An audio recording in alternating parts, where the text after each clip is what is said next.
Brace yourselves, a shocker right off the bat. Kim Jong Un, the supreme leader of North Korea, is rumored to be a trillionaire. Yes, you heard it right, a trillionaire. That's 12 zeros, folks. But how can we be sure? The truth is, we can't, not definitively at least. North Korea, often referred to as the Hermit Kingdom, is shrouded in secrecy. This is a nation that remains largely cut off from the rest of the world, its inner workings concealed behind a thick veil of mystery. And at the center of this enigma is its leader, Kim Jong Un, a man whose personal wealth is as elusive as the man himself. So where does this staggering figure of $1 trillion come from? Well, it's largely an estimate, a guesstimate if you will.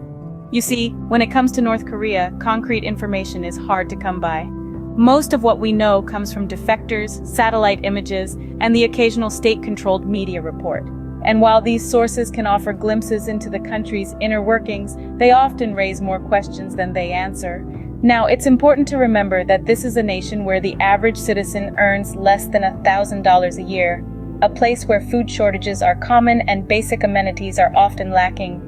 Yet amidst this poverty, its leader is rumored to possess wealth that rivals that of the world's richest individuals. It's a stark contrast that's as baffling as it is concerning. So how did Kim Jong Un, the leader of one of the world's poorest countries, amass such an astounding fortune? Is it all a fabrication, a myth spun by the Western media? Or is there a kernel of truth buried beneath the rumors and speculation? Now you might wonder how a leader of one of the world's poorest countries amassed such wealth.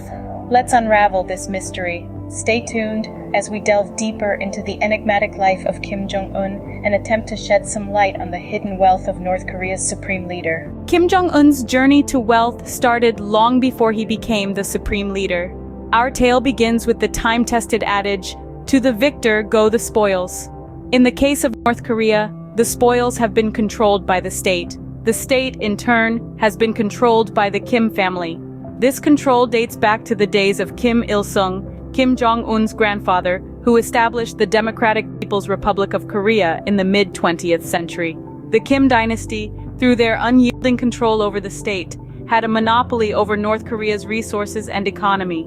From the country's rich mineral resources like coal, iron ore, and gold, to its burgeoning industries in textiles and fishing, everything was under the family's purview. The state was the family, and the family was the state. It was a symbiotic relationship, with the family's wealth growing in lockstep with the nation's economy.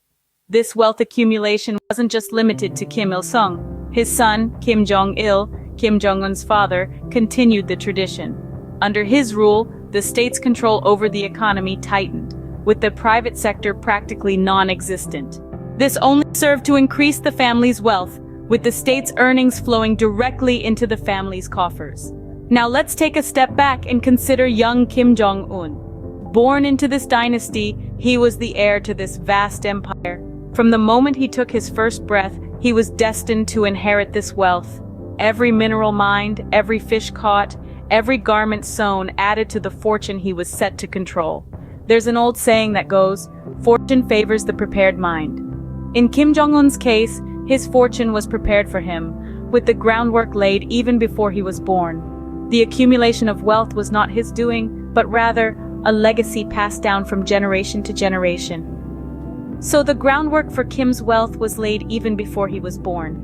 When Kim Jong-un rose to power in 2011, he inherited more than just a title. With the mantle of leadership came the vast wealth and immense power his predecessors had accumulated. The late Kim Jong-il, his father, had already set the stage for him, controlling one of the world's most secluded economies. Kim Jong-un's wealth didn't just lie dormant, it flourished. As the supreme leader, he had virtually unrestricted access to the country's resources and economy. It was like a river of wealth flowing directly into his pockets. From the country's rich mineral resources like coal and iron ore to its booming textile industry, all revenues found their way to him. This control over the national economy allowed his wealth to multiply at an astounding rate, but the story doesn't end there. Beyond the legitimate avenues, there were also darker, murkier roads to wealth. Allegations have swirled around Kim Jong-un's involvement in illicit activities designed to fatten his coffers. Counterfeiting foreign currency, for example, was one such activity. The so-called super notes, counterfeit US $100 bills so perfect they could fool an expert, were rumored to be a North Korean speciality. Then there's the world of drug trafficking. Reports suggest that North Korea has been involved in the production and distribution of illicit drugs on an international scale. From methamphetamines to opioids, the trade in illegal substances has allegedly been another significant revenue stream for Kim Jong Un. Through all these channels, legitimate and otherwise, Kim Jong Un's wealth continued to surge. Yet this accumulation of wealth was not without its costs. As his fortunes rose, so too did the suffering of the North Korean people. The vast wealth remained concentrated at the top, while the masses continued to grapple with poverty and hardship. Kim Jong Un's wealth was skyrocketing, but at the expense of his people's welfare. The rise to power and wealth, it seems, is a tale of stark contrasts and contradictions. Being a trillionaire, Kim Jong Un lives a life of unimaginable luxury. This isn't an overstatement, folks. Picture this: multiple palaces dotting the landscape, each a monument to opulence, the likes of which most of us can only dream of. It's reported that he owns over a dozen palaces, each with its own unique charm, whether it be a private beach, a massive indoor pool, or a state-of-the-art cinema. And let's not even get started on his collection of luxury cars. We're talking about fleets of Rolls-Royce, Mercedes, and even a few Ferraris thrown in for good measure. But why stop at cars when you can have a private jet or two? Oh, and did we mention his private islands? Yes, you heard it right. Islands, plural.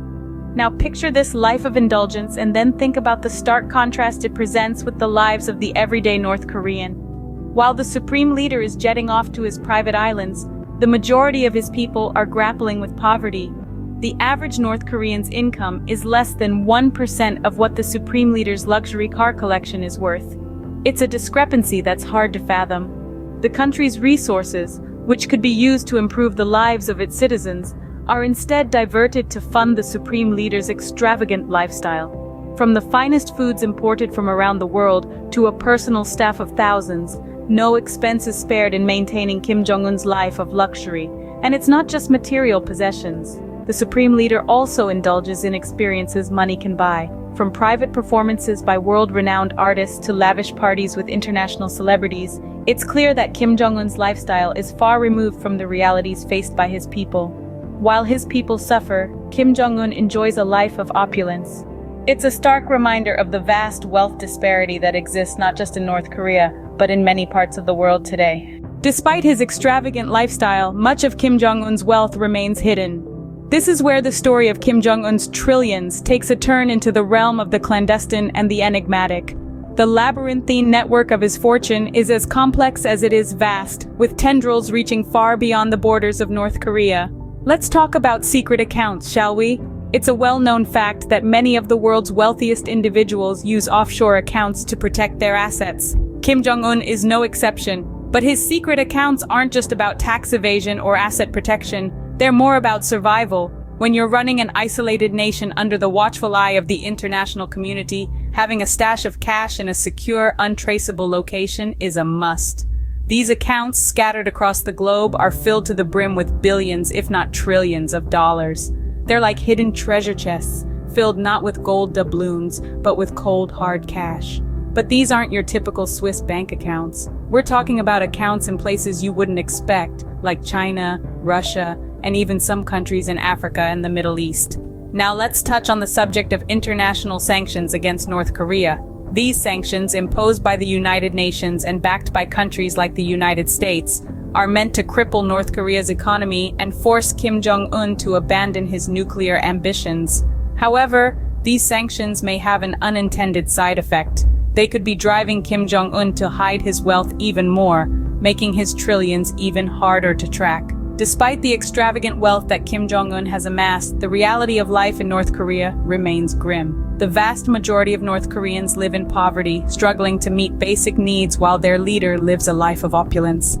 The trillionaire life of Kim Jong Un is an enigma, one that starkly contrasts with the harsh realities of life in North Korea.